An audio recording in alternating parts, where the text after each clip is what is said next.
Hola, buenas tardes. Mi nombre es José Eduardo Sánchez. Estoy aquí con Gloria Delgadillo y estaremos interpretando en inglés y español durante la sesión de hoy. Hello, good afternoon. My name is Gloria Delgadillo and I'm here with José Eduardo Sánchez and we're going to be interpreting in English and Spanish for today's session.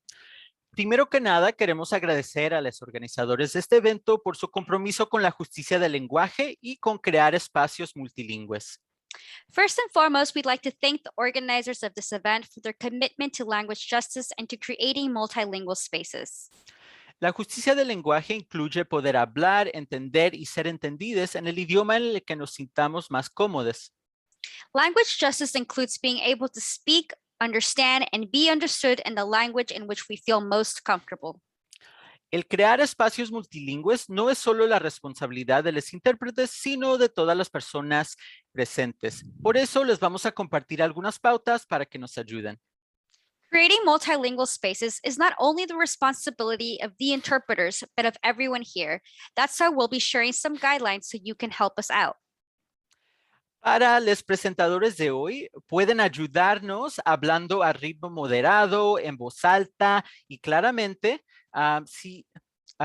Agradeceríamos si pueden tomar esto en cuenta para proteger la integridad de su mensaje a través de la interpretación. For those presenting today, you can help by speaking at a moderate pace, loudly and clearly. We would really appreciate if you follow these guidelines so we can protect the integrity of your message. Para todos los participantes, por favor, no sufran en silencio si la interpretación no está funcionando o están teniendo otras dificultades técnicas. Déjenos saber a través de la función de preguntas y respuestas para poder asistirles.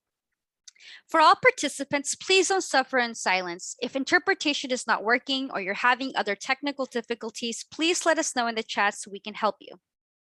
En un momento se encenderá la función de interpretación de Zoom y verán un icono de globo terráqueo en la parte inferior de sus pantallas con un mensaje sobre la interpretación de idiomas. Hagan clic en el globo y elijan el idioma en el que les gustaría participar y escuchar durante la sesión de hoy.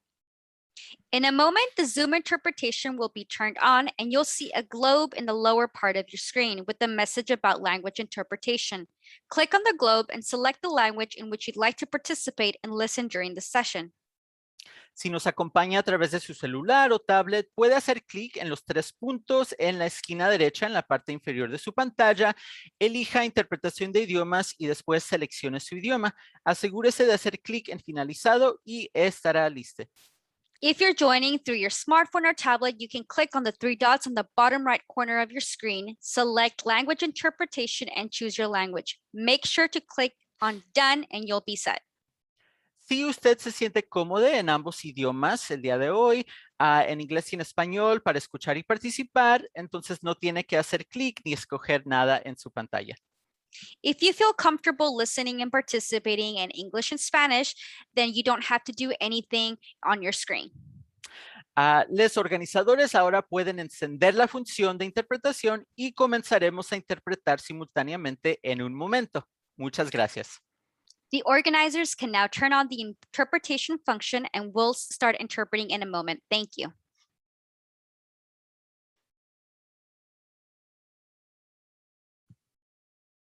Thank you so much, Jess and Gloria. Hello, my name is Mary Thomas. I'm the Director of Programs at the US Latinx Art Forum.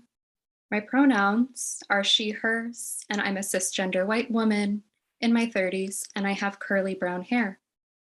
It's a pleasure to welcome you all this evening to Art in Uncertain Times, the first installment of X as Intersection, Latinx Artists in Conversation. Since 2016, the US Latinx Art Forum has supported equity in the art world by championing artists and arts professionals dedicated to Latinx art. Most recently, we were honored to become a partner for the Latinx Artist Fellowship, which launched in July 2021. Designed to address the systemic and long-standing lack of support for Latinx artists, the Latinx Artist Fellowship awards $50,000 each to a multi-generational cohort of 15 Latinx visual artists each year for an initial commitment of 9 years. The US Latinx Art Forum is proud to administer the fellowship in collaboration with the New York Foundation for the Arts, and the fellowship is supported by the Andrew Mellon Foundation and the Ford Foundation. This award is the first significant prize of its kind and celebrates the plurality and diversity of Latinx artists and aesthetics. The X is Intersection series, which kicks off this evening, brings the inaugural cohort of fellows into conversation with curators who share a sustained commitment to Latinx art, beginning this evening with Rodrigo Moura and Carmen Ramírez. Future programs will be co-hosted by Silvia Orozco and Rita Gonzalez and Cesario Moreno and Marcela Guerrero. We are so grateful to our organizational partners for their collaboration and innovation in launching this series. At this time, I'm pleased to turn the mic over to my colleague, Michelle Ruiz.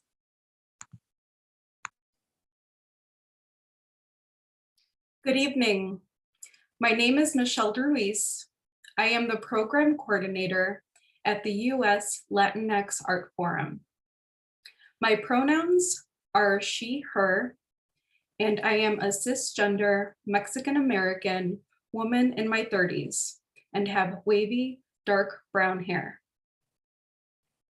We acknowledge that this conversation is taking place throughout the unceded territory of North America. As we begin this event, we acknowledge and honor the original inhabitants of our various regions.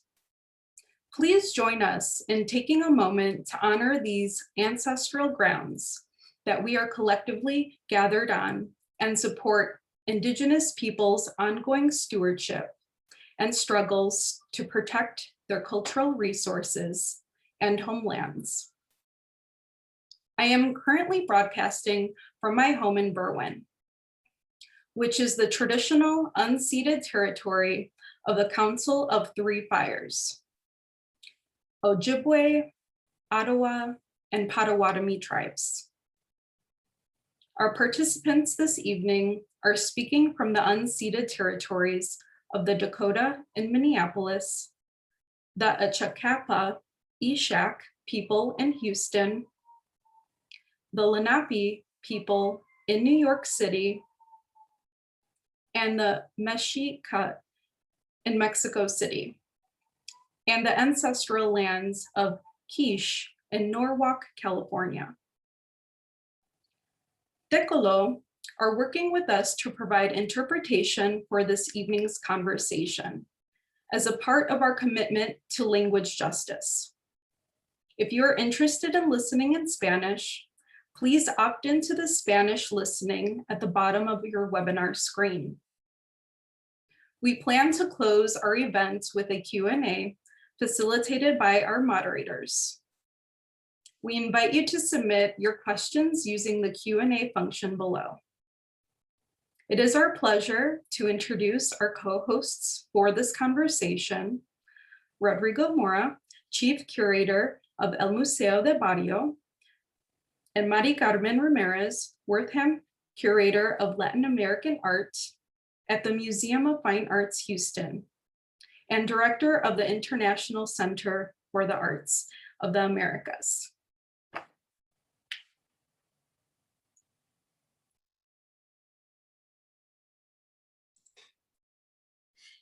Good evening, buenas noches.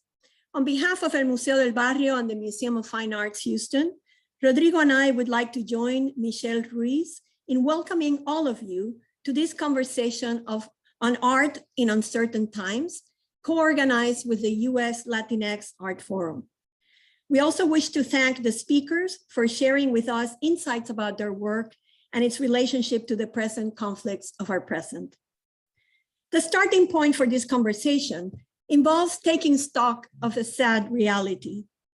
In the last few years, the United States and the world as a whole have experienced a host of unprecedented trends that threaten to not only destabilize, but to upend altogether longstanding notions of democracy, justice, citizenship, and freedom.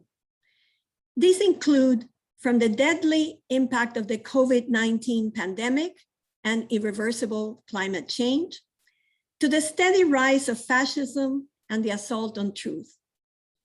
In the United States in particular, these trends, exemplified by Trumpism, have led to the intensification of long-standing forms of structural racism, white supremacy, police brutality, homophobic attacks, gender violence, open assaults on immigrants, as well as individuals and communities of color, all of which has prompted a strong movement towards accountability in the form of Black Lives Matter and the Me Too movement.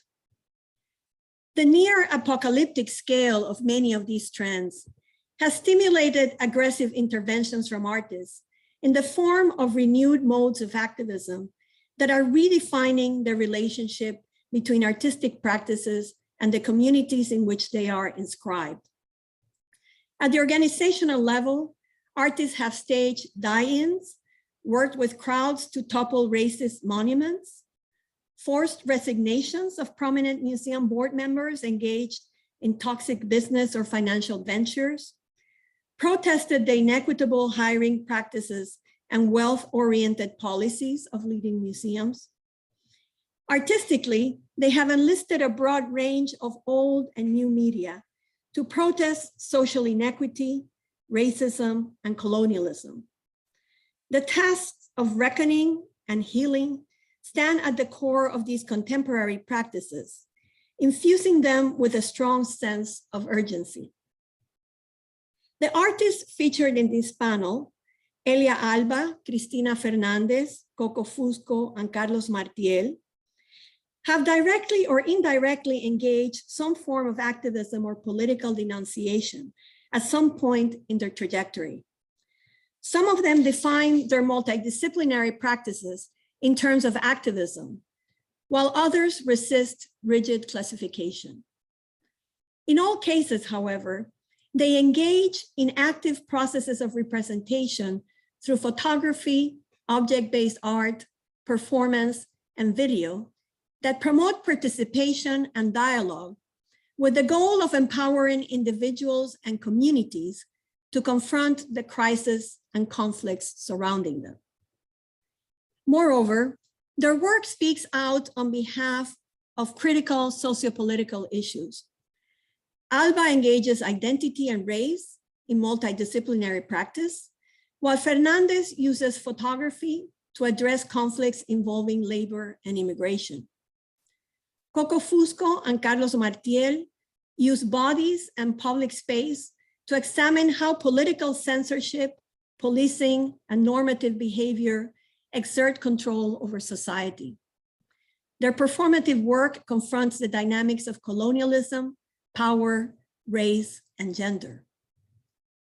Seeking to bridge the categories of Latina, Latino, the gender-neutral Latinx has emerged as an umbrella term to designate a heterogeneous mix of individuals and groups that includes both native-born US citizens, such as Chicanos, Mexican Americans, New Yorkers, Puerto Ricans, Dominicans, Cuban Americans, as well as recent immigrants from Mexico, Central and South America, and the Caribbean, who have made the United States their permanent residence.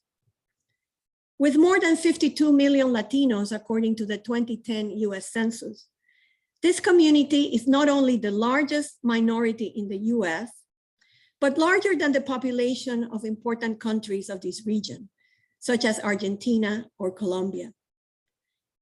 As a social movement of utopian dimensions and aspirations, Latinx thus stands for inclusivity, plurality, gender fluidity, racial intersection, as well as hybrid identities and pan-ethnic alliances. With origins in the US civil rights movement, Latinx art has inherited a long history of political and artistic activism that continues to this day. Artists from this community have played and continue to play a role in denouncing the embedded racism and inequality at the core of US society. Their resilience and creativity offer a glimmer of hope against the encroaching experience of individual and collective fear that has come to characterize this dark period. Within this framework, this panel will explore how this particular group of Latinx artists has deployed strategies to denounce the current crisis of democracy and how these relate to the broader question of the role of art in our uncertain times. I now invite Rodrigo to present our speakers. Thank you very much, Mari Carmen, Michelle, and Mary for the introductions. I'm honored to join the panel tonight. I'm also honored to introduce our panelists tonight, Elia Alba, Christina Fernandez, Carlos Martiel, and Coco Fusco. Elia Alba was born in Brooklyn to parents who immigrated from the Dominican Republic to the United States in the 1950s. She's a multidisciplinary artist who works in photography, video, and sculpture. Her practice is concerned with the social and political complexity of race, representation, identity, and the collective community. Her critically acclaimed book, Elia Alba, The Supper Club, published by Hermer in 2019, brings together artists, scholars, and performers of diasporic cultures through photography, food, and dialogue to examine the race and culture in the United States. She's an artist in residence at the Andrew Friedman Home in the Bronx in New York, and guest curator recently with myself of and Susana Temkin of El Museo del Barrio's exhibition Estamos Bien, recently closed. Cristina Fernandez, a photographer and educator, explores her personal connection to Los Angeles in her body of work. The city and its environs are featured as an important backdrop for her works that address labor, gender, migration, and her Chicanx identity. Her urban and landscape photography conveys social and political commentaries and speaks to the interplay between private and public spaces. Text and staged photographs using a type of self-portraiture depict mythical and historical figures. Coming from an artistic and activist family, her history in the Chicanx community and her participation in the art community have deeply influenced her work as an artist. Cristina Fernandez, Multiple Exposures, a major traveling exhibition serving more than 30 years of her work, will open at the US Arts California Museum of Photography in Riverside in the fall of 2022. Carlos Martiel's artistic practice focuses on visualizing power relations through the medium of performance. He is also interested in exploring the nature of existence, cultural traditions, and social injustices that occur inside and outside his country of origin, Cuba. Martiel's work criticizes the values on which today's society is established, specifically the racist or xenophobic practices with which certain groups of immigrants and non-white minorities have been marginalized and oppressed. Building on histories across borders and cultures, he comments on social tensions while both embodying and challenging commonly perceived limits. Martiel's works have been included in the 57th Venice Biennial, the biennials of, and also on the biennials of Sharjah, Cuenca, Casablanca, Liverpool, Pontevedra, and Havana. Coco Fusco is an interdisciplinary artist, writer, and teacher. In her performances, videos, interactive installations, critical essays, and books, she confronts systems of thought that underpin dominant power structures and cultural histories with a focus on Latin America and Cuba. Her work destabilizes the enclosures that regulate, divide, and exploit people along colonial, racial, and gendered lines. She has participated in the 56th Venice Biennial, 2 Whitney Biennials in '93 and 2008, and many other international exhibitions. Fusco is the recipient of a 2021 American Academy of Arts and Letters Arts Award and the 2018 Rabkin Prize for Arts Writers, among many other awards and distinctions. She is currently professor at the Cooper Union for the Advancement of Art and Science. So after these introductions, I would like to pass the mic and invite Elia Alba to present. Each of the panelists will have 10 minutes to present and to respond to the topics of the panel. Thank you so much.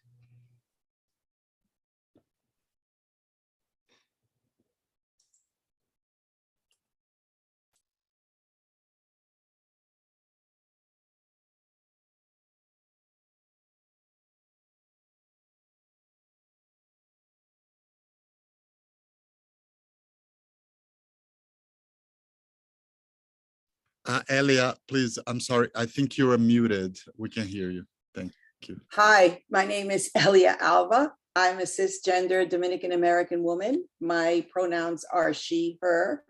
I have curly hair, currently in the top knot, and I'm speaking to you live from the Bronx. So the first work I'm going to talk about is called Red Shoes, which was done in 1999.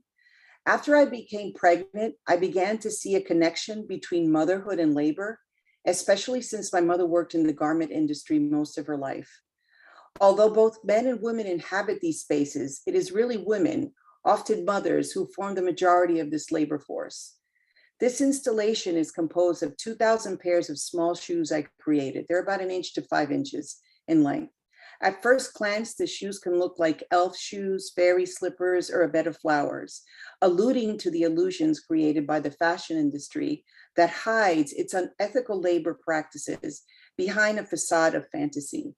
Yet the shoes connote a form of women's work, that of traditional knitting and sewing of baby booties. Here, the shoes are not representative of the babies who might fill them, but of the mothers and laborers who manufacture them.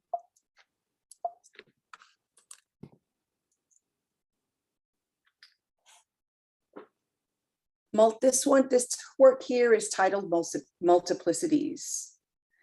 The World Trade Center is portrayed as 2 plexiglass columns filled with close to 3,000 small pillows, about 1 to 3 inches, bearing the faces of the victims and perpetrators of the 9/11 disaster. These were created through a photo transfer process on fabric. More than a homage to 9/11, I wanted to point out how official constructions of popular unity are generally enacted in the service of power during times of crisis. There was a substantial number of workers from the Caribbean, Africans, and Latin Americans who perished. This diversity was ignored by the attackers and certainly our government. I wanted to remind the viewer what is sacrifice whenever a community is unified by nationalistic rhetoric. Here's a close-up. The heads are about 1 to 3 inches. This work is titled If I Were A, from 2003. With this work, I make literal the diverse racial composition of the Caribbean and Latin America. The concept of miscegenation, the literal and imagined mixing of races, is implied in the 3 bodysuits.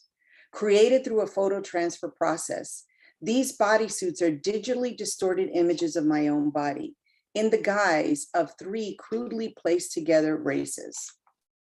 This bizarre muddle can be a fictional family tree, as though you could point to an elbow to suggest indigenous heritage, a knee as African, or a shoulder as a Spaniard. In the video of the same name, a male performer tries on each of these suits, desiring not only each of these races, but also the desire for a female body. Here's the performer with the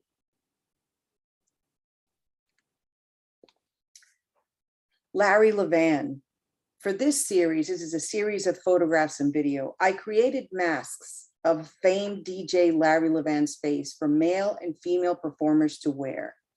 The participants were filmed and photographed during 3 nights in 2 Bronx lounges, actually one not too far from me. Dancers and DJ become one in the photographs. and the video as they interact and dance to his remixes. Larry Levan held court at the legendary Paradise Garage in New York City until it closed in 1987. The club was like a sanctuary for many Black and Latinx LGBTQ communities. Larry was like a shaman and the ultimate DJ, blurring the boundaries of music, race, sex, sexuality, and changing thousands of people's perception of music and community.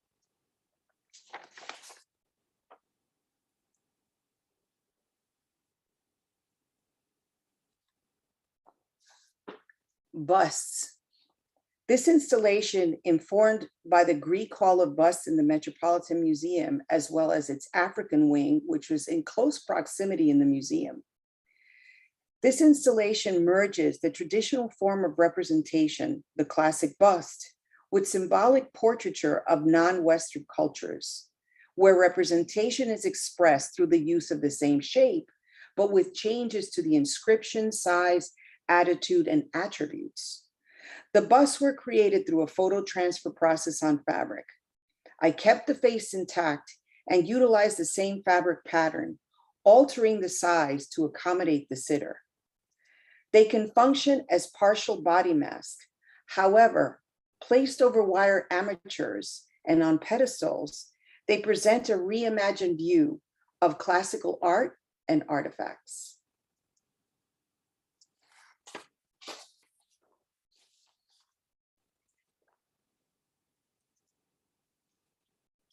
The Supper Club. The Supper Club is a multifaceted art project that brings together contemporary artists of color from the United States through portraiture, food, and dialogue. Started in 2012, I set out to photograph over 50 contemporary visual artists of color in widely varied locations and forms of dress in order to make them an embodiment of their art and transform their identity into iconic archetypal portraits. These experimental portraits combine the visual vocabulary of fashion photography with pop art and history, as well as underscore the interplay among persona, politics, and aesthetics. The Supper Club is also a series of dinners. The first 3 dinners, the images that you first saw, the first 2 dinners, were meant to contextualize the photographs of the 50 artists I had planned to photograph. But from the very first dinner, I understood that 3 would not be enough. The conversations initially addressed issues of agency, race, the role of the artist, and audience. However, the killings of Mike Brown and Eric Garner in 2014 shifted the conversation to address how people relate to each other amidst critical events, as well as creating a safe space to express people's feelings and community. More than just dinner talk, these conversations have included topics such as police violence, the 2016 Pulse nightclub shooting in Orlando, the need for sanctuary spaces, Black, female, and male subjectivity, racial subjugation in Latin American history, to name a few. Over 30 dinners took place and over 500 artists and other cultural producers have participated in the conversation, which I organized and prepared the meals. I cooked starting in 2014. The Supper Club is a critical historical archive of this moment, documenting African Americans, Latin Americans, Latinx people, Africans, South Asian and Caribbean cultural producers as a collective group, as they weighed in on the historical significance of the last decade and the enduring power of art, food, and community. The project culminated in a book with all the portraits and excerpts from 10 dinners. This is a partial installation view because I have exhibited the work in a couple of locations.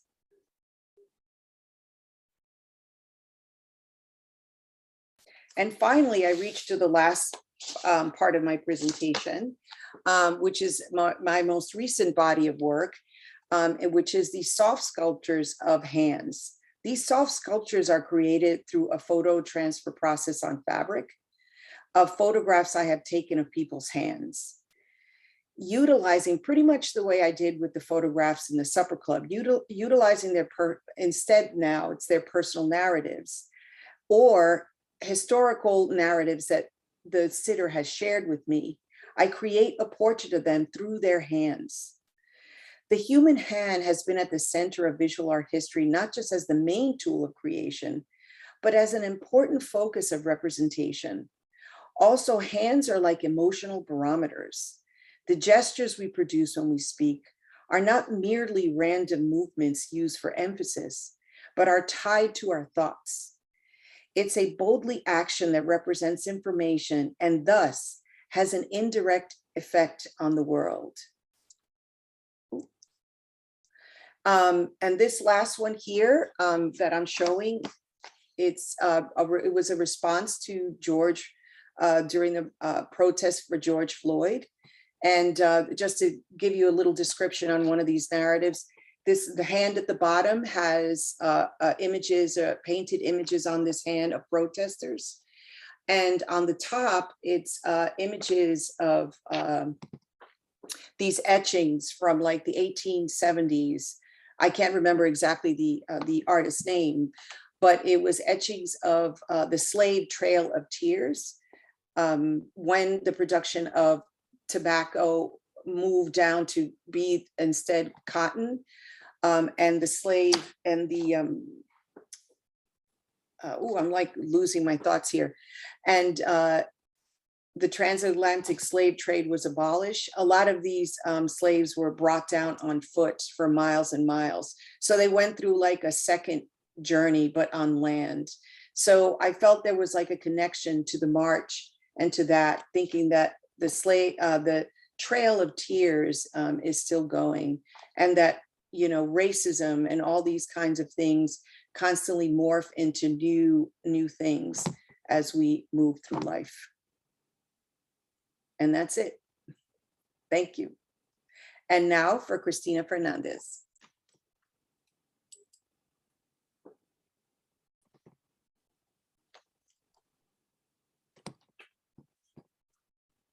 Hi, everyone.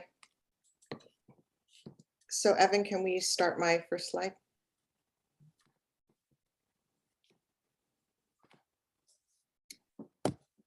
I'm going to introduce a few works that deal with labor specifically.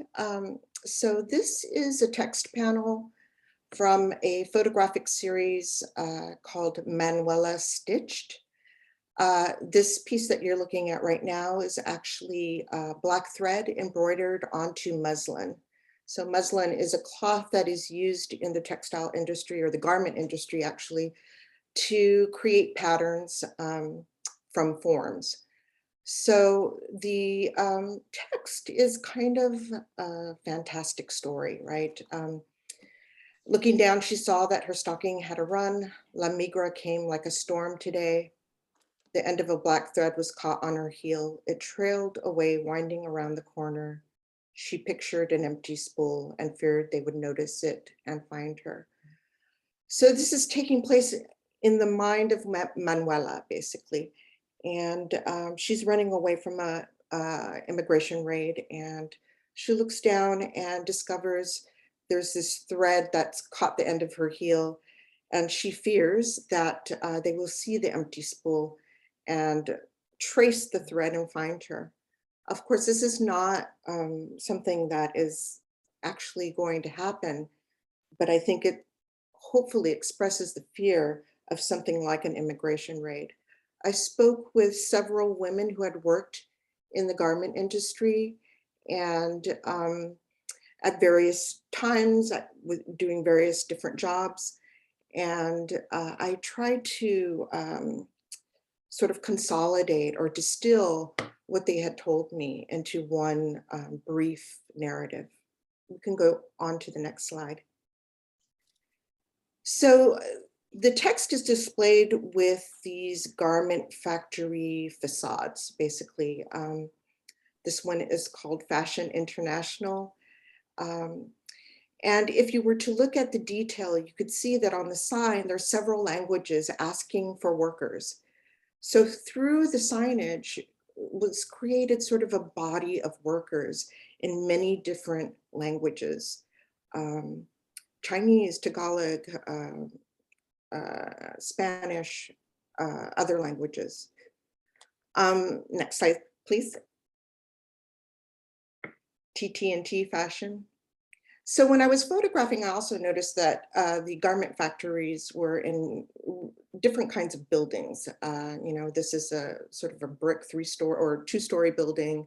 The previous was an office building. So these garment factories were in many different types of buildings. And really the only way that you knew that they were garment factories is either by the sound when you were passing through or by the small signage that was above the door. Next slide, please. So this is Leo fashion. Again, the signage in the window is asking for workers, cover stitch workers, the flat iron workers, the people that press the cloth. Next slide. Starline fashion. Next slide. Napa Apparel Inc. And cover stitch. So in cover stitch, back, thank you. So in cover stitch, you can see that the sign there that is in Tagalog or some language I don't recognize, and is daintily sort of put up with these fluorescent strings, but it's in a building that also has an apartment. So this is, basically garment factories in the northeast part of Los Angeles. Many people asked me, why didn't I photograph just garment workers? And I felt like,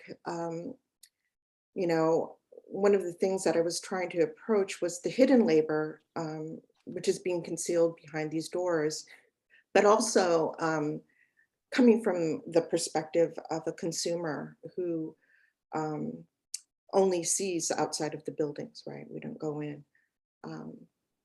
So next slide. This is a piece entitled Untitled Farmworkers.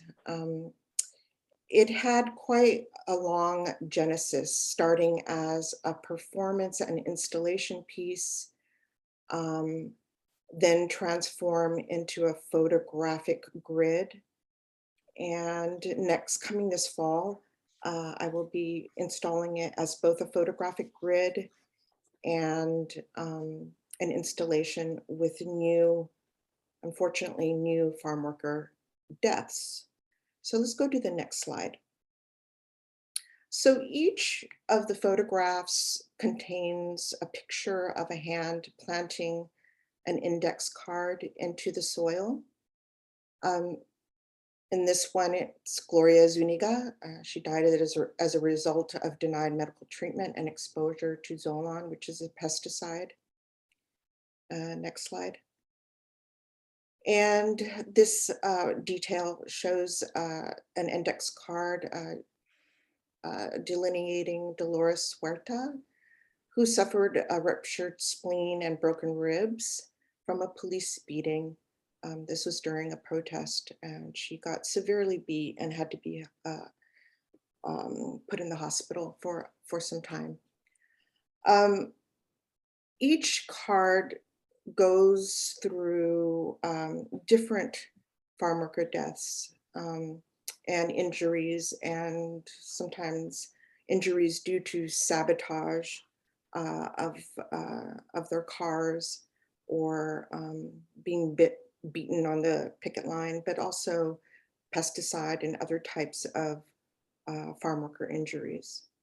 So for the new installation that I will be doing this fall in 2022, I am going to be reinstalling the dirt rows and planting index cards of heat stroke victims who are farm workers. heat has become a very big problem for farm workers. They're dying in the fields. And it's really the biggest threat right now. So this piece was created because I wanted to remind people, sometimes we don't think about the people that pick our food. I wanted to remind people of the real people who have names and families who pick our food. So the installation, unfortunately, will include new or recent deaths due to heat stroke mostly. So unfortunately, even though this piece was done several decades ago, actually, it's still very relevant material. Not enough laws or legislation has been passed, and not enough respect has been given to the people that pick our food and work on the farms. Just as recently as 2018, a young man by the name of Miguel Angel Guzman Chavez, a 24-year-old farm worker, died of heat stroke. The heat index the day he died was 103. In 2015, Nuno Sanchez, 48, also died of heat stroke in the Coachella Valley, heat index of 105. And in June 2021, an unnamed farm worker died in St. Paul, working in the heat index of 104. So as our global temperature rises, if we do not do something about this problem, farm workers will continue to die in the fields due to heat stroke. They need more protections. All right, let's go to the next slide. So the two works that I've already presented, Manuela Stitched and Untitled Farmworkers, are very early works that are continually kind of being reinvigorated or reinstalled as the times or the climate allows. This piece was done in 2010. It's called Coldwell Couch, and it was part of an exhibition of billboards called How Many Billboards? And it was produced by the Max Center for Architecture here in Los Angeles. And basically what we did was take over billboards. This particular piece is called Coldwell Couch, and it is about the housing crisis and my own personal experience with sort of the, the promise of property or the American dream. Go to the next slide. So from my balcony in El Sereno, which is a Mexican-American community in Northeast Los Angeles, I could see this couch in this empty field. I was sitting in a home that was upside down, meaning upside down financially. I had paid more than it was worth, and I was trying to figure out what I was going to do. I decided that I needed to sell. But it would be selling for a loss. So I decided to stay in that home for a year without paying my mortgage. And eventually I would be almost evicted, but I did a short sale instead. And this was a very common thing that happened back in basically 2008 and 2010, a result of people loans going bad and people not really being able to afford their homes, which is very common in Los Angeles. Los Angeles real estate is really untenable and unreachable for many, many people. So I was sitting inside my home looking at this scene, and I thought that I could photograph it with the couch as a sort of representation home life, of feeling comfort, of feeling safe, except that this particular couch is in the middle of an open field that is being sold by Coldwell Banker. We can go to the next slide.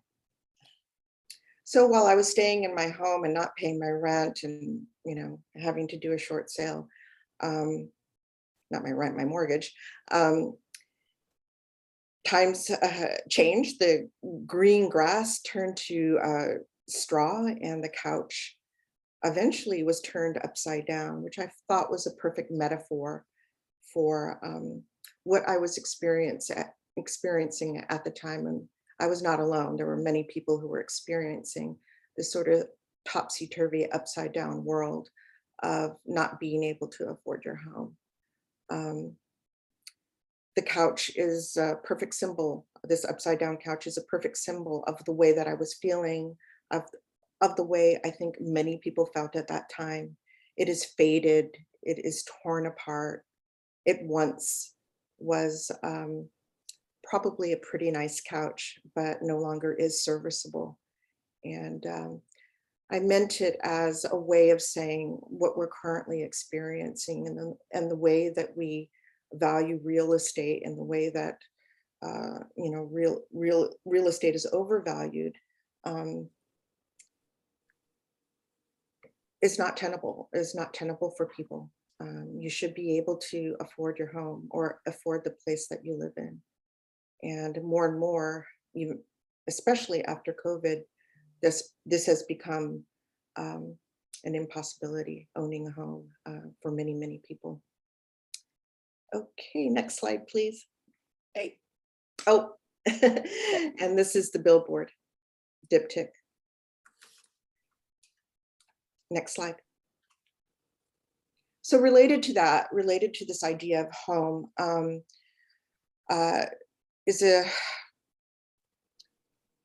if you ever driven the streets of Los Angeles, you'll see trailers everywhere. And these are trailers that are mitigating homelessness for people. They're living in trailers instead of living on the street or on a tent. This is one such trailer. I photographed this trailer over a period of 3 times, over a period of about a year. When I came upon the trailer, it was a beautiful vintage sort of 1950s, I would guess, American trailer. I returned again to photograph the trailer, get a couple of different shots. And then the 3rd time I went back to photograph the trailer, it had been completely burned. And so as you can see in the image, it starts off as this pristine trailer and ends into disintegration, right? So somebody obviously was using this trailer to live in, and maybe started a fire to keep warm, and it eventually ended up burning. It's a composited image of about 70 photographs. Okay, I'll need to end there. And I'd like to introduce Carlos Montiel.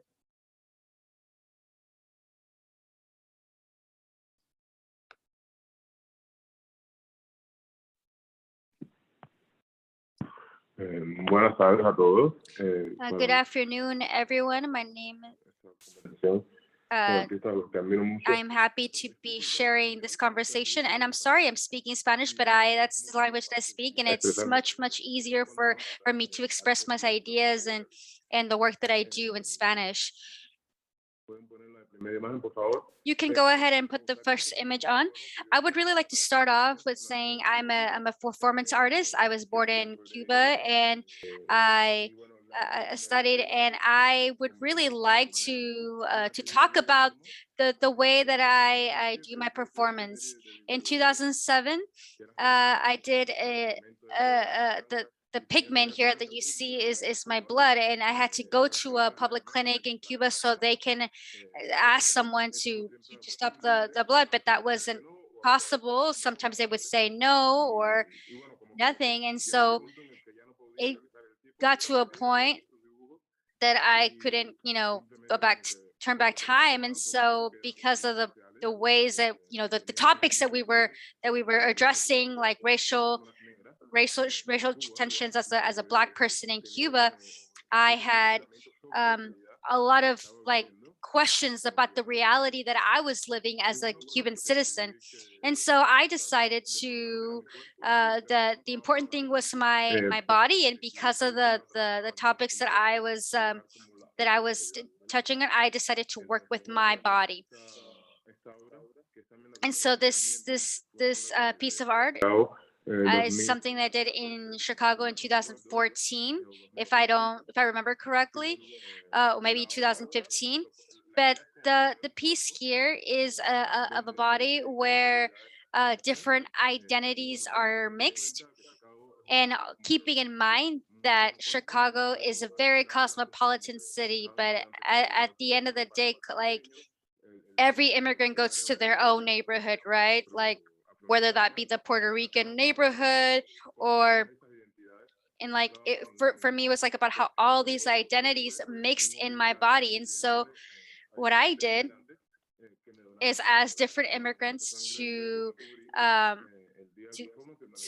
with this blood I was able to cover myself in this performance. And then I was on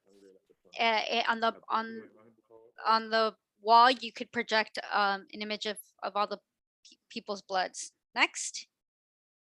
All right. So this piece is called Asunción. I submitted it as part of a performance festival in 2015. And this is a bit unique because I was invited to the festival. I was actually bringing a completely different piece. But when I arrived there, I just saw the type of work that was being showed there, the quality, and this was just, a different fit. So the main purpose that I ended up being at that festival is that as many African immigrants, right, I found myself in this situation and started having these conversations. They're not, having the conversations about not having the possibility of getting papers ever, if they don't already have them. And the other motive was because exactly in that moment, we had the referendum going on, right? Because of the economic crisis. So because of these two motives, it kind of led me to create this piece, right? So when the spectators, audience walked in, I was, I was standing up with the stars of the EU flag around my torso, and someone would come in and they would peel off the stars one by one, and then I would disappear. So next image, please. So this piece was also done in 2015. This was in a gallery in LA. And for this piece, first of all, the research piece, I started finding, Google Earth and started looking at the specific locations where people had been murdered by the police. And so I used this app, right, and started looking at the different locations, and each location that I was able to find, I went to and I gathered some rocks, some dirt, different sizes. And so for this performance, this was also a type of installation where I brought that together. This is a type of fishbowl, if you will. It's covered with the different layers of the rock. So in the context of LA, right, talking about police murders. So next image. So this piece is called Apartamento. This was something that I did in 2016 in Miami. I had already done this performance in 2015, but we made some changes. So in this performance, I was focusing on Haitians and Jamaicans who migrated to Cuba, right? Part of my family ancestry is Haitian and Jamaican because of that migration to Cuba. And so it was part of me trying to find those connections with this part of my identity. So when I created this piece, I went to Little Haiti in Miami, and well, I found several Haitian people. One of them I interviewed, just asking questions about how they understood living in the US, what they had left behind in Haiti, and a bit about their worldview. And another person, I asked them to cook some traditional Haitian food. So during the performance, they were laid out on this table, and I'm replacing the fourth leg of the table. And well, uh, there were we had speakers around the room that were reproducing the interview that I had done. So we were listening to this person's story, and this was a piece that speaks to how American society tries to redefine immigrant groups. So beyond me just reconnecting with this part of my own family, I was also making a reference beyond how Haitians are being treated in the US, especially politically. So and I forgot to mention the name. Next image. So this piece is called Mediterraneo. This was done in 2017, and this piece again is highlighting the trauma of immigration in Europe, particularly African immigration, and the voyage and deaths through the Mediterranean. So what I did for this performance, we built it's basically like a tank. You see the top part, the top half was filled with water taken from the Mediterranean Sea, and then was slowly dripping over me. So next image. All right, so this is the last image that I'm going to discuss, because I think I went a little bit over time, and there's other artists, but no, this is called Jesus Muerto. This was done in Rio de Janeiro. This is a piece that speaks about how we are treated politically, even socially. These practitioners of religion sort of exclude the African influence, African presence in Brazil, and how we know that Brazil was the last country in America to abolish slavery. And well, I had some other images to share, but I went over time, so I'll leave you with Coco Fusco.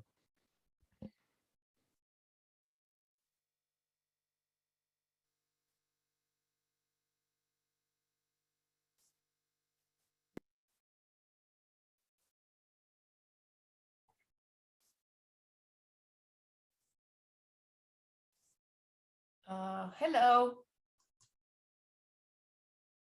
One sec here. Let me just get to the beginning. Okay. Hi, everybody. I think you should imagine me as however you want. I'm much more interested in people's perceptions of identity than I am in any kind of fixed identity. So I'm going to invite you to imagine any appearance, any gender, any identity, any origin, anything, and you can do whatever you want with that.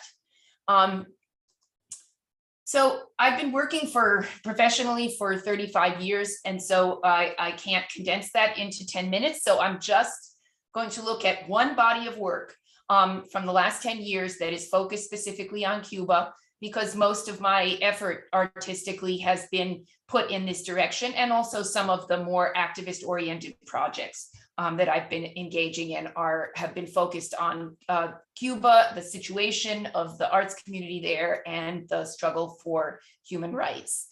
So in 2011, when public plazas were erupting in the Middle East. There was a conversation online among a lot of Cuban intellectuals and artists about, when would it be Cuba's turn to fill its plaza, because there wasn't any large-scale protest going on. And I decided to collaborate with Yoani Sanchez, who is a very respected, she was originally a blogger, now an independent journalist, and the first person in Cuba to start an independent newspaper there since 1961, on a video essay called La Plaza Vacía. And basically, the question asked in the essay was, what is the significance of the emptiness of this plaza? For those of you who are unfamiliar with the location, it is the prime space for political rallies. And in the first 10 years of the revolution, it was basically Fidel Castro's stage, where he would go out and speak to masses of people that were pretty much compelled to go there and cheer whatever proposal he made. So in the present day, the space is empty most of the time. It's under 24-hour guard because several ministries are around that plaza. And most of the time, the only people who are there are tourists coming on buses to photograph themselves in front of the silhouette image or the image of Che Guevara. After that, I made a piece that dealt with the symbolism of the Florida Strait, which is the stretch of water that divides Cuba from the United States. That's when people refer to the 90 miles, that's the stretch. And in that water, there are thousands and thousands and thousands of human remains of Cubans that have tried to escape on rafts and have not made it. And I wanted to think about that space, the symbolism of that space, and think about it as a graveyard, but also make reference to a literary tradition in Cuban poetry, to talking about the island and the water surrounding, the body of water surrounding the island. This piece was designed as a video installation, not a single channel video. It was done originally at the Fisher Theater at the Brooklyn Academy of Music. As you could see, we took out all the seating and replaced it with inner tubes, which is how many people try to leave Cuba, either on rafts that are sustained by inner tubes or on inner tubes themselves. And the screen, very large screen, was on a 45-degree incline so that it looked like you were looking into the water from the surface of the water. I was inspired to do this by many things, but probably the most important thing was a photograph that I saw, an aerial view of the Florida Strait with one man floating on a piece of styrofoam in that sea. And I could not imagine what it was like to try to travel do that journey on a piece of styrofoam.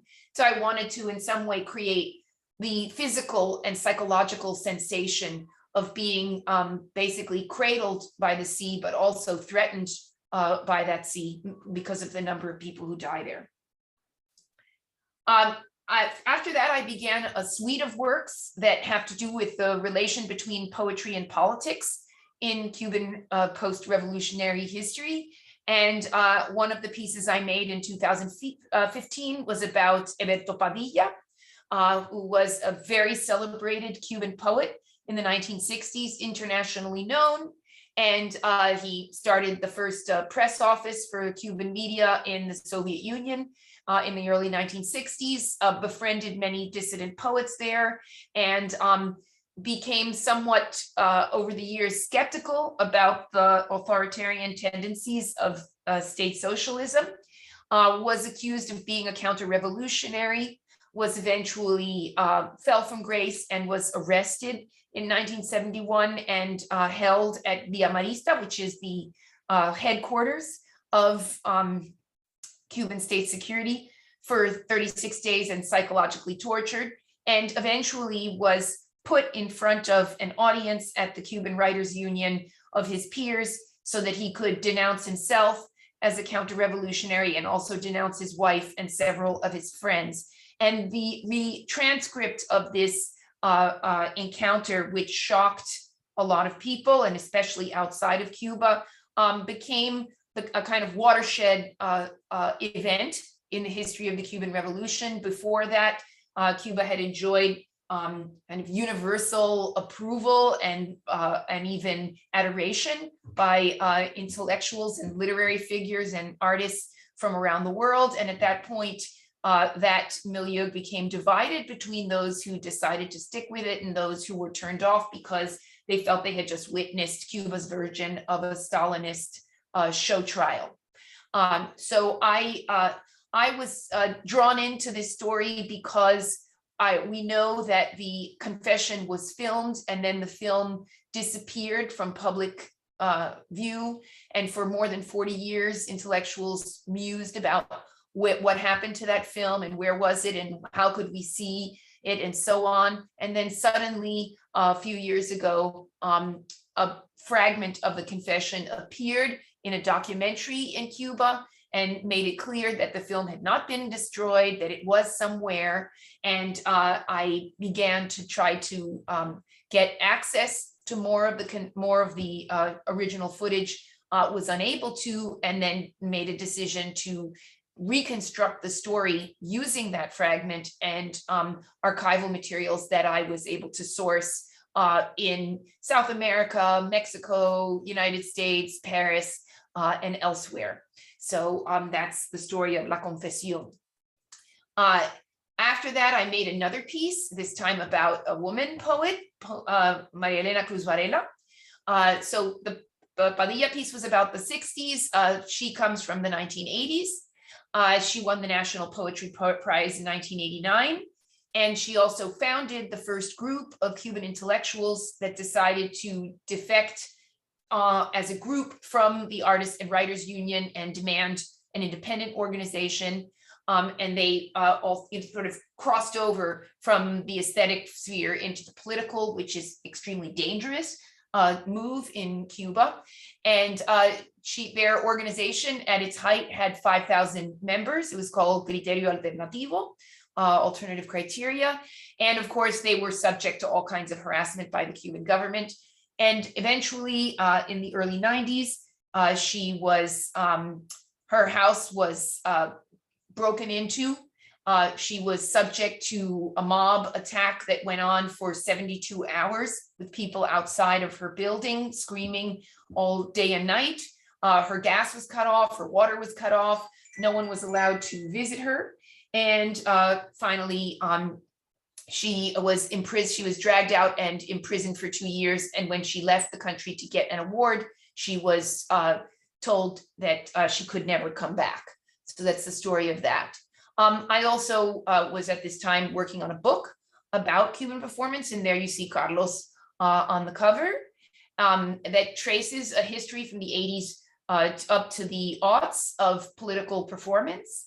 And I began to work with Sandra Ceballos to raise money to fortify and to enhance the programming at her space, which is the longest running independent art space in Cuba that she founded in 1994. And after that, got involved with many of the artists who were in my book in campaigns against Decree 349, which was issued in 2018, criminalizing independent art activity. And as part of that, I voluntarily went to Cuba in order to be deported and then send the news back to the United States for the opening of the 2019 Havana Biennial. And worked on another film about Reinaldo Arenas and his time as a fugitive in Lenin Park with members of the San Isidro group. Here you see Amaury Pacheco and Iris Ruiz, who are founding members of the San Isidro group, and Lynn Cruz, who's a censored actress in Cuba. And then during the pandemic, I did a short video essay with the independent journalist Monica Baró, who you see here on the right, in which I compare and contrast her real life situation in which she was confined to her apartment and looking at stories from her window with the story of the infamous character from Memories of Underdevelopment, who's the male intellectual who's also staring out the window all the time, but he can go wherever he wants and do whatever he wants and never have a problem with the state. So I'm comparing two time periods and gender positions within the Cuban political system. This spring, I worked with 20 Cuban artists for the 50th anniversary of the Everto Padilla trial but forced confession, in which we took the transcript, divided it into 20 parts, and did a choral reading that was streamed from 5 continents in April on the 50th anniversary. And now that video is on YouTube.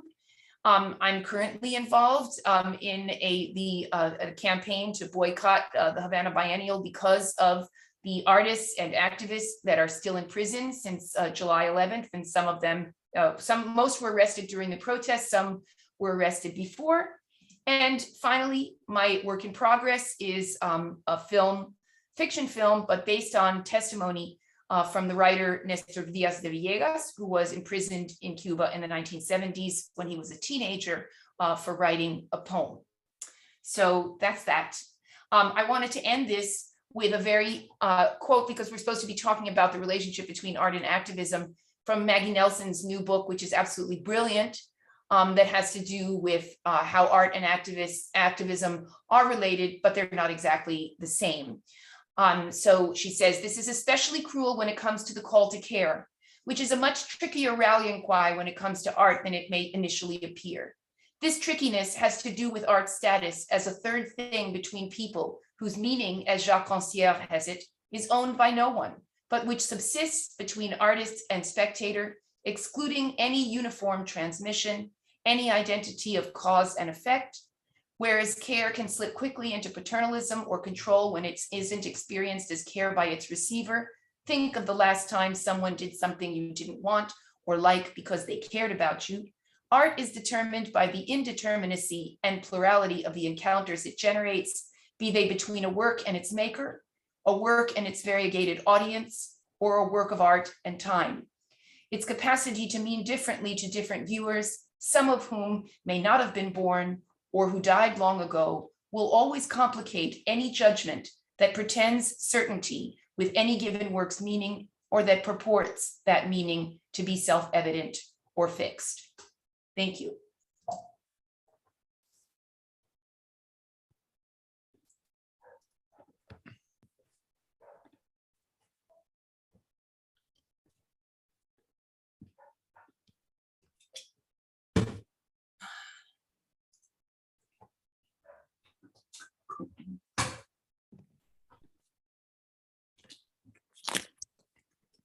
Thank you very much for these wonderful presentations to all the speakers tonight.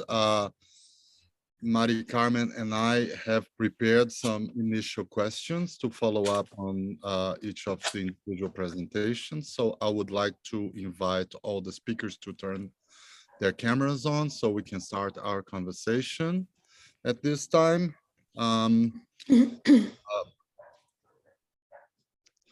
Thank you all. Elia, if you can turn yours as well.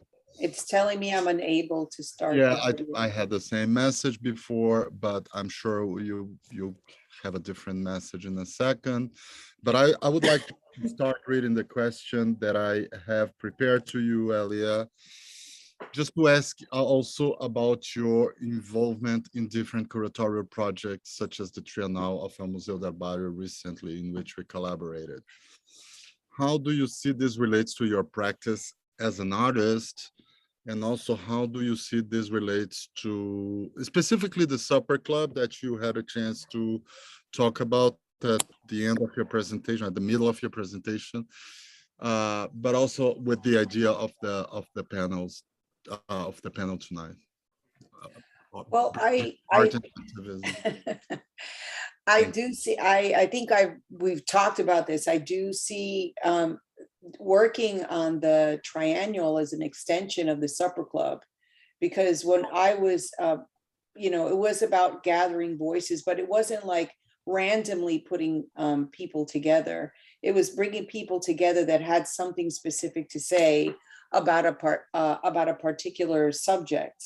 So it was never like, you know, haphazardly put together.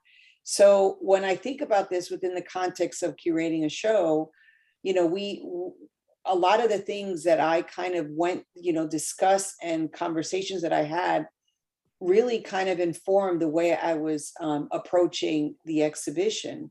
When it came to works that were political, when it came to representation, when it came to identity, when it came to activism too, and those participatory projects that we had. I mean, I felt it was important for a show of that nature, you know, for the first time. It's not that it hasn't happened, but I think the Triennale is kind of like a foundation now, and hopefully it continues in other places as well.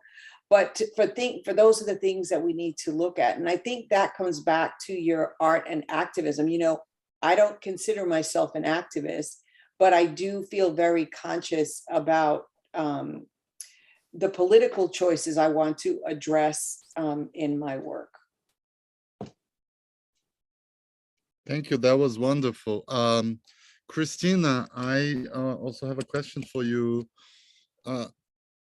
Your presentation was fantastic, and obviously, you know, labor is a crucial aspect of your work, but the economics and the economics landscape of Los Angeles through, you know, the social commentary that you have in your work.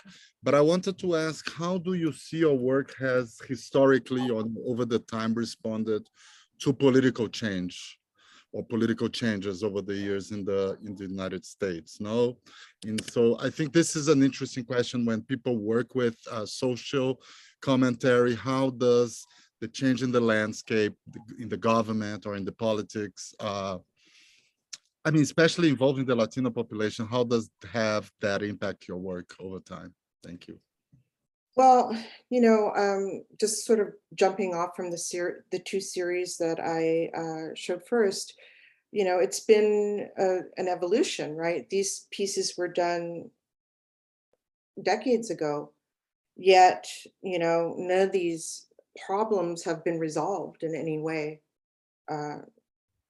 And, you know, people are still dying in the fields. Women and men are still working in garment factories for very little pay and horrible working conditions. So, you know, I respond by taking these pieces and at least with the Untitled Farmworkers piece, I'm going to reinstall it. I'm going to, you know, use the original information and update the new information with heat stroke deaths. So there'll be an installation of rows of dirt with the index cards, plus the older index cards that are on the grid, photographic grid. You know, I really feel like I do not purposefully go out and make work about anything political. It has to do with my life as an artist, the way that I was raised, the family that I come from, that their activism, how I was raised in an activist family. So I don't really see like my life and my art separate in that sense, where I'm going out to be an activist artist, or, you know, it's just about what I care about. And, you know, the most recent work is not, it's only obliquely political. So, you know, that's why you saw some older work today. But, you know, that's basically it. Thank you, Cristina. I would like to address a question now to Carlos Martiel. Thank you for your presentation. You have stated elsewhere that your work is about your body and its context. And at the same time, it's a body of work that extends beyond national borders to engage the oppressive realities of Black people and other subaltern groups across the world. I'm curious to know, since, you know, part of your trajectory was in Cuba, which is, as we know, has pervasive racism. And then now you're living here in the United States, but you're also addressing these issues on a global scale. How has the US context in particular impacted your performance work? And how does your experience of racial bias here in the US compared to what you experimented in Cuba or elsewhere? Ya, bueno, Carmen, muchas gracias por la pregunta. Bueno. Thank you very much for the question. I mean, where do I start? My work in Cuba is very related to race. You know, as self as a Black person, and also the fact that racism is dealt with indirectly, right? And it's also basically the base of everything for all the issues. But in Cuba, for example, people don't say that it's racism. We know it is because we live it, but it's different in the Latin American context where like Black and white it's constantly visibilized. It's very, very also different from the context in the United States, the racism that we live every day, right? Where it's like a politician that, you know, is racist, or, you know, you have to deal with racist people all the time and you have to figure out how to process that. So having lived in Cuba and now living in the United States, the issues are completely different. But has it had an impact on in your work? Did you have to change your strategies? Of course, like every experience I live as an individual, it impacts my body. So when I lived in Buenos Aires, or when I started, you know, I lived in the United States, I just think that there are topics that I continue to touch, but from a completely different way, visually. In what sense? What type of strategies are you using? Well, I've had experiences here that I did not have in Cuba, that are violent, that in some way that the fear that I have to express is to speak them. It's like that. Gracias. Thank you. My next question is for Coco. You have, as we saw in your presentation, you have been extremely active in denouncing the repression of artists and citizens in Cuba, which has recently intensified, leading artists and activists like yourself to call for an international boycott of the Bienal de La Habana. Yeah, you mentioned this in your presentation, but, you know, very quickly towards the end. So can you explain this position and what you hope will result from it? And also very important is, you know, why is everything that's happening in Cuba so important for the US today? Okay, so that's three questions. Yeah.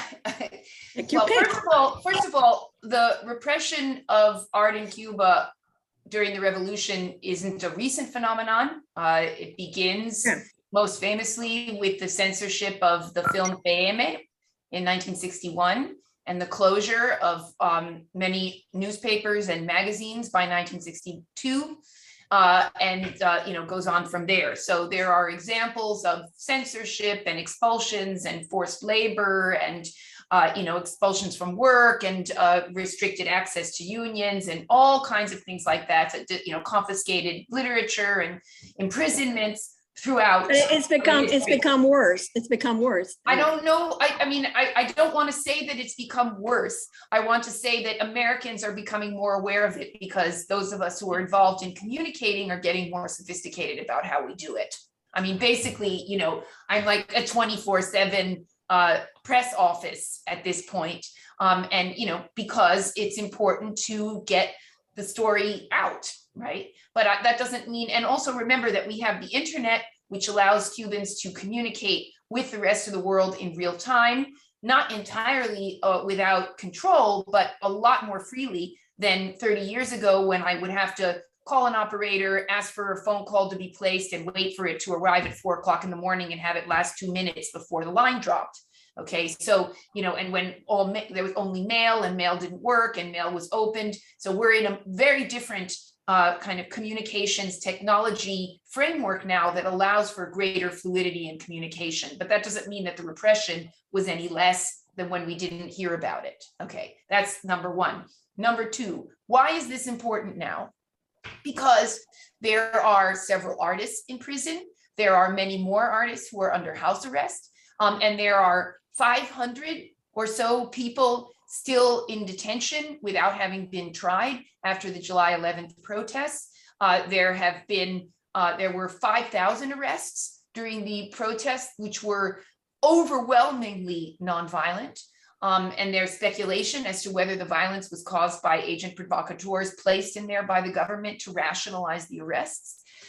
So we have a situation in which there are hundreds of cultural workers in different states of immobilization that are unlawful by the state. We have the European Parliament that has denounced this. We have Amnesty International and Human Rights Watch that have denounced this. We have 5 committees from the United Nations that have filed reports and have denounced this. And we want the arts community to also denounce this. And I want to say, because I've already gotten a question, which I always get, about the US embargo, Cuban human rights are not contingent on the US embargo. Cuban human rights is a Cuban human rights issue. Cuba's adherence to international standards of human rights have nothing to do with the US embargo. I personally find the US embargo to be a failed policy. But I also understand that the Cuban government and the international left use the US embargo as an excuse not to discuss violations of human rights by the Cuban government. And that position is untenable for the Cuban arts community. So that's what I think is going on with the Cuban situation and the history of repression, and why shouldn't international people from outside Cuba support the boycott when they've supported many other boycotts. During when I was in college, it was boycott South Africa, right? And then we boycotted grapes to support the farm workers. And there have been many artists have withdrawn their works from other exhibitions because they don't like the patronage, or because they don't agree with policies. Or it happened in Japan a couple of years ago when all the artists pulled their work out because a show involving, I think, the theme of comfort women during the Second World War was removed from a biennial in Japan, and the artists in reaction to this removed their works. So if artists can organize against the problem of patronage, or against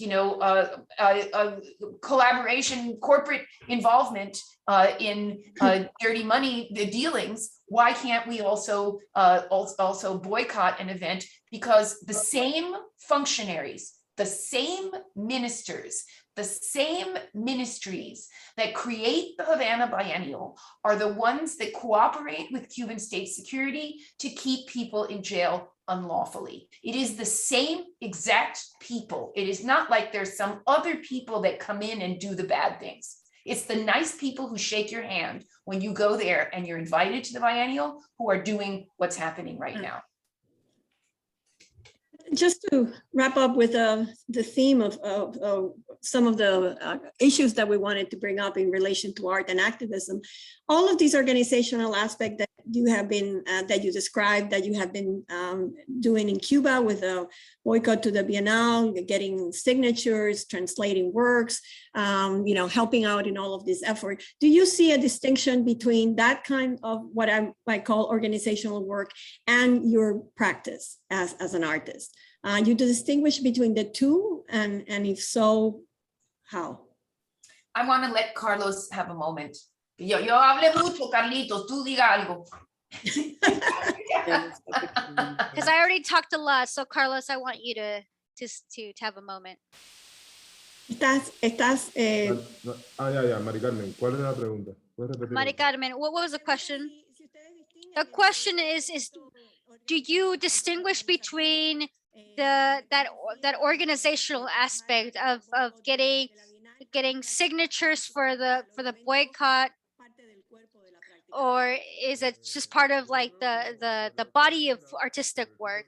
Well, I see it because of the way that of the work that I do. It's not really separate. Like what I do, there's something that we do as in our society, and then what we do as an artist, and could be related.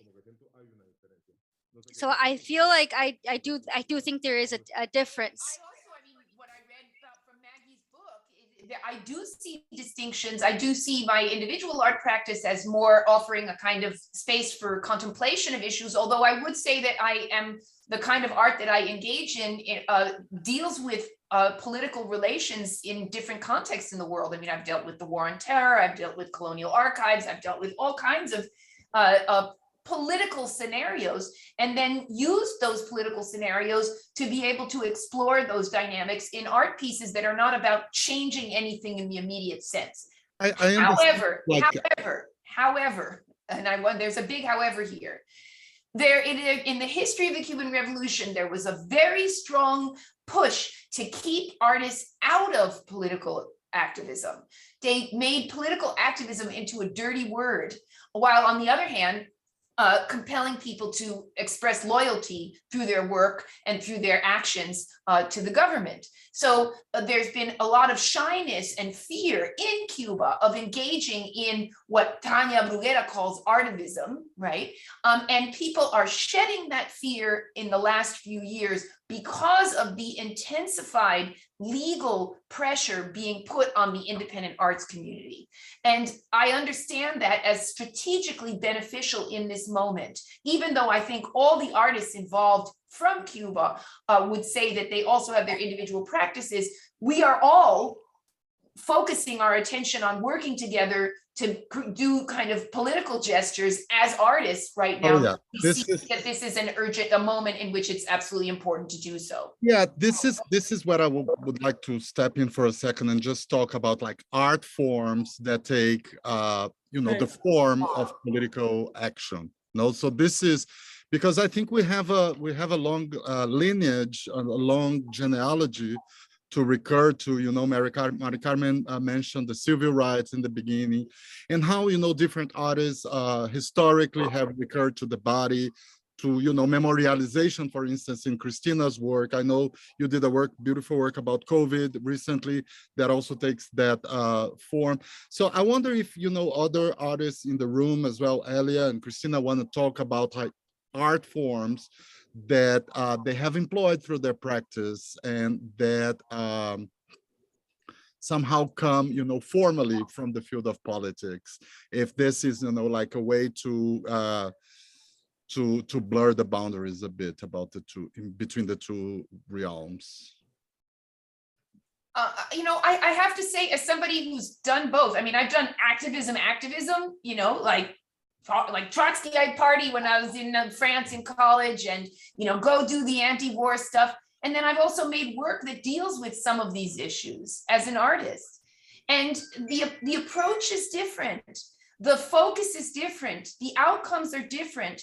The long-term, I mean, I got hopped in a cage with Gomez Peña 30 years ago. People are still talking about it, right? And it was about a phenomenon that happened long before we made that piece. So, I can't, that there's a kind of longevity to the reflection there, but also to the response that not going to happen in an activist context. On the other hand, in 2004, when Bush was in office and the RNC came to New York, I got together with a group of women and we did activist performance in front of the RNC. And, we got a lot of attention from the media because we were in our underwear. We did it on purpose. No, but we did it. We did that on purpose, right? But that's not a kind of performance that I'm going to repeat over and over and over again into the future. You see what I mean? So, there's no one barometer for measuring these things or for determining what is right. You look at the situation and you figure out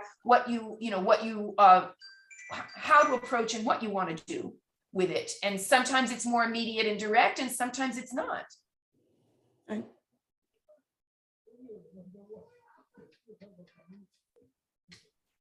Cristina, Elia, would you like to add your thoughts to the question or to the conversation. Can I ask you to ask the question again? Yeah. I was just talking about forms of art. You know, I mentioned like memorialization in your case with the index cards that are, you know, political in nature or are, you know, like social practices in nature that take the shape of art form. And I wonder if you want to say anything about that, you know, just to, you know, try to make things a little bit more mixed. Well, you know, it is a curious thing, right? I mean, putting this information in a museum or a gallery in which either people pay for the art or, you know, maybe come to the museum expecting something different and not this information.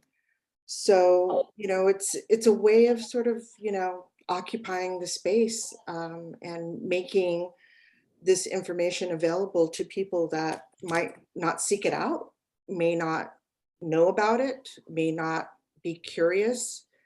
You know, you have to get the audience. If you're producing art for a museum or a gallery, you have to consider what the political work or the political message is going to do in that space.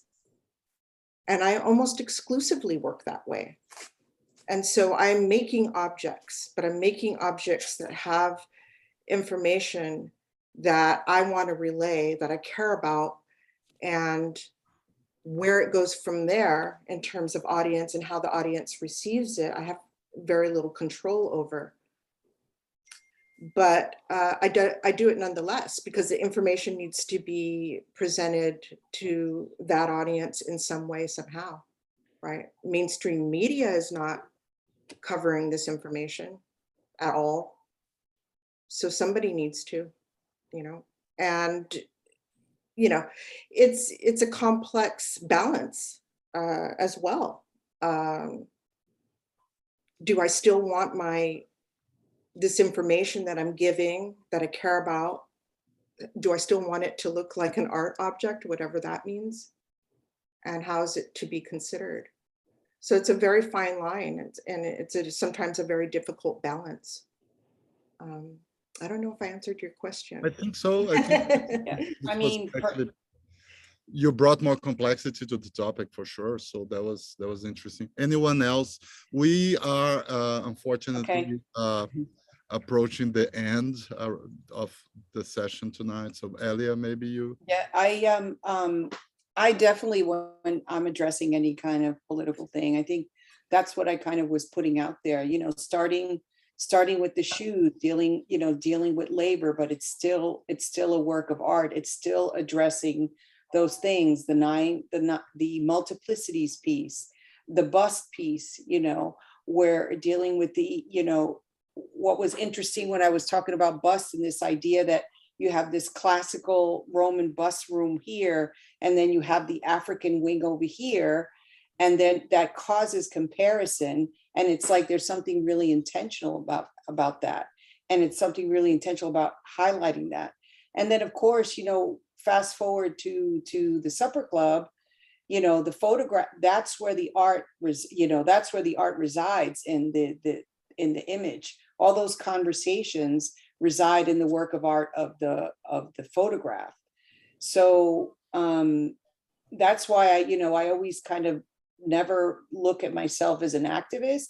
And even the idea of saying political art, but for me, I cannot not address those things that are political, whether it be something that's contemporary or happening now, or something having to do with me and my experiences as I move through the world. Could I say one thing? Sure. Yes, please. You know, we're coming to an end, but I want to leave this as a thought. You know, when white artists address problems with institutions, problems with the classifications of art, problems of power within museums, what they do is called institutional critique.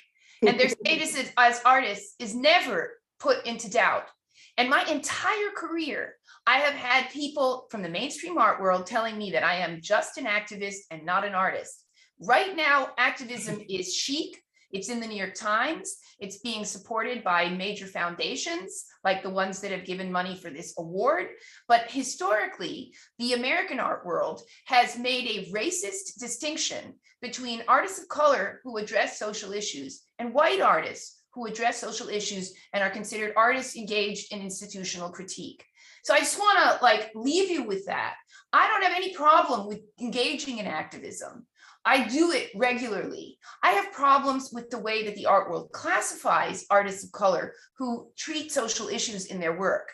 And then the total like refusal to even consider artists of color who are abstract painters as artists of color. So, you know, we have a classification problem and an interpretation problem in terms of how American art deals with us. But and how the engagement with the social is represented and treated. And so part of the reason why I'm very careful to, you know, insist that my work is art is because I have faced committees, jurors, art historians, art critics who have called me everything from a fascist and a feminazi to, you know, I mean, you name it, right? The first time Gomez Peña and I were in the cage in Madrid, the news story was Indios entre rejas, Indians behind bars. We were interpreted as native peoples who went to Spain to complain about the quincentenary and not as artists. And when we were written about in Art Forum in 1993, the title of the piece was Kill All White People. And the critic said that she couldn't deal with cultural genocide and all the issues we wanted to deal with, although it was fine for her to talk about, for Hans Haacke to talk about boycotting South Africa or, you know, the war in Vietnam. But if we do it, then it's not art anymore. So I just want to leave you with that. You're absolutely right. And I think, you know, history will recognize, you know, that you have actually introduced, you know, a new model of doing this that has not only, you know, will be legitimized, you know, in terms of, you know, what the white artists have been doing, but it has a much more profound impact, both in its form and its content. So there is absolutely no doubt about that. I think we're unfortunately reaching the end of this. Do we have time, Rodrigo, for a question? No, okay. Out of time. Sorry. Okay, well, we want to thank everyone for your participation, as well as the audience for being with us today. Rodrigo? No, thank you all. It's been amazing. So I agree. I want to just add that I agree with everything that Coco said at the end. And this is something I have insisted since we put this panel together, that you can be an abstract painter and you still be an activist. No, so that's how things are. You have your political consciousness and you do your art. And I think everybody should express themselves and be socially responsible and stand by their political positions. So with that, I will turn to Michelle. Thank you, and good night, everyone.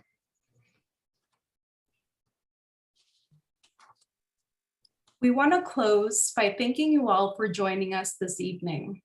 With particular gratitude to Elia, Cristina, Coco, Carlos, Mari Carmen, and Rodrigo for such a rich and thought-provoking conversation.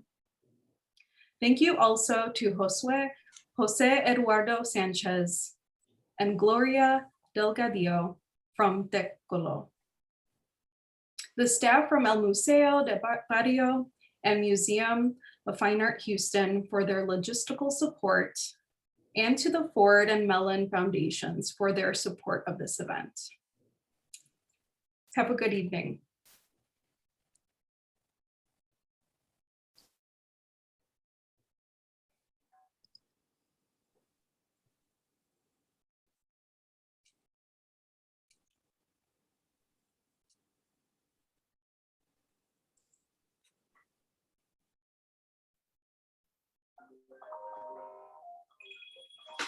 Hello. Hi, amiga. I really